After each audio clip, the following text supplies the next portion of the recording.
Welcome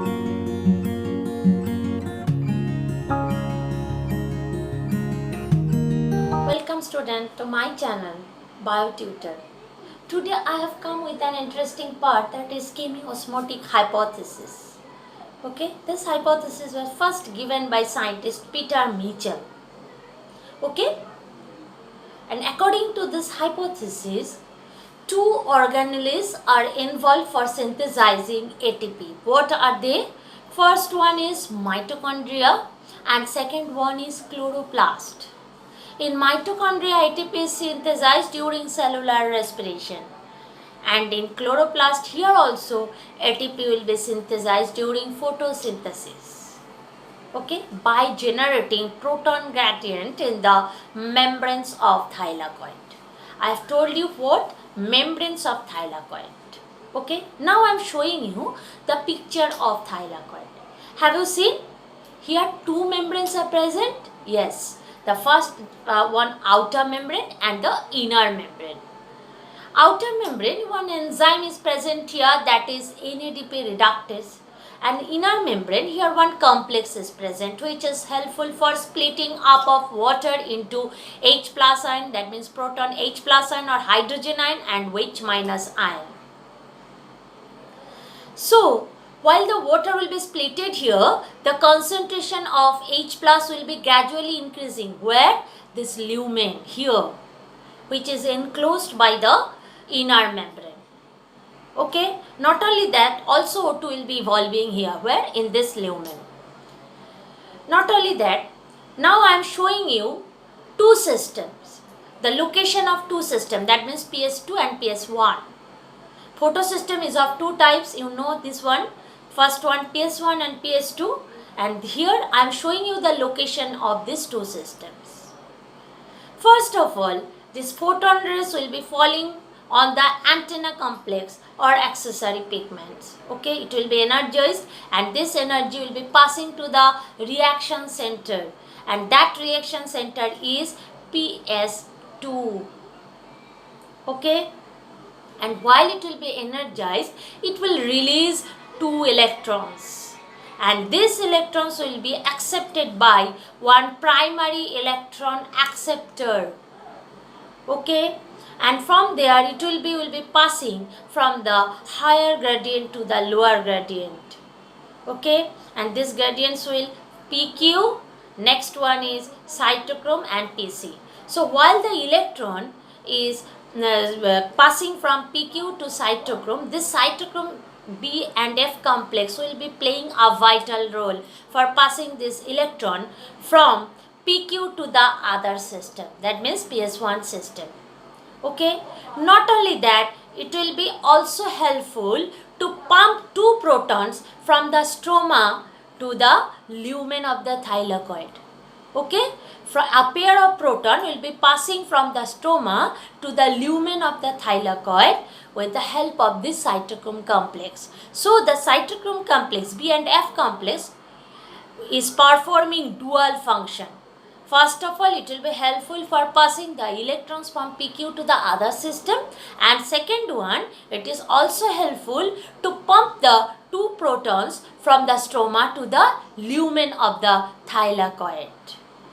Okay, so in this way, gradually the concentration of proton is increasing in the lumen of the thylakoid. First of all, while the water is splitting, here proton concentration will be increasing, and second one, while that pair of proton will be pumping from the stroma to the lumen of the thylakoid, the concentration will be gradually increasing. So what will be the result? The lumen will be more acidic rather than the stroma. And at that time, here the pH of the lumen will be near about 4, due to increasing the concentration of H plus ion in the lumen of thylakoid rather than the stroma. Okay, so what will be the next time? Next time, these protons which is gradually increasing its concentration in the lumen, it has some tendencies to come out from this lumen to the stroma again. But how is it possible? Now I am showing another part. This is the picture of CF0 CF1 particle. It is also known as ATP synthase. Okay, because it will be helpful for synthesizing ATP. Not only that, it will be also helpful for passing the protons from the lumen to the stroma. CF0 particle, here one process is involved, that is facellated diffusion, where no energy is required, and this CF1 particle here energy is required. Not only that, it is also helpful for synthesizing ATP. That's why this protein part is known as ATPase. Okay, CF0 particle, I told you CF0 and CF1 particles are two kinds of protein and they are making one channel. So CF0 particle, here this is known as intrinsic protein, which is present in between two membranes. Okay, and CF1 particle, which is protruding outside in the stroma, it is also one kind of protein. It is known as extrinsic protein. So this intrinsic and extrinsic protein both are forming one channel, that is CF0 CF1 particle, and it is also known as ATP synthase for synthesizing ATP. Okay, so while the proton is passing from this CF0 particle, they are following one process that is known as facellated diffusion. And here no energy is required, because during facellated diffusion no energy will be required. That's why it is passing from CF0 particle to CF1 without involvement of energy. But in CF1 here energy is required, and while the energy is coming, one ATP will be forming by adding one inorganic phosphate with ADP, and also the protons will be coming from the lumen to the stroma. In this way the proton will be increasing in the stroma again. Now I am going to the other part. I told you the outer membrane of the thylakoid, one enzyme is present, that is NADP reductase. Now it is helpful for synthesizing NADPH2. But where from they are getting this proton? Yes, it is one question. I told you, no? The protons are passing from lumen to the stroma. These protons will be helpful for adding with NADP to form NADPH2 or NADPH and H+. So many protons will be involved for synthesizing NADPH or NADPH2. Clear? And they are following one process that is known as oxidation reduction process. Clear? Now I am going to another part. I told you that photophosphorylation is of two types. One is cyclic photophosphorylation and another one is non-cyclic photophosphorylation. And in cyclic phosphorylation, here only one system is involved, that is PS1. And in non-cyclic photophosphorylation, here two systems are involved. One is PS1 and another is PS2. So here have you seen? I have drawn two systems, that means two systems are involved. That means they are following non-cyclic photophosphorylation.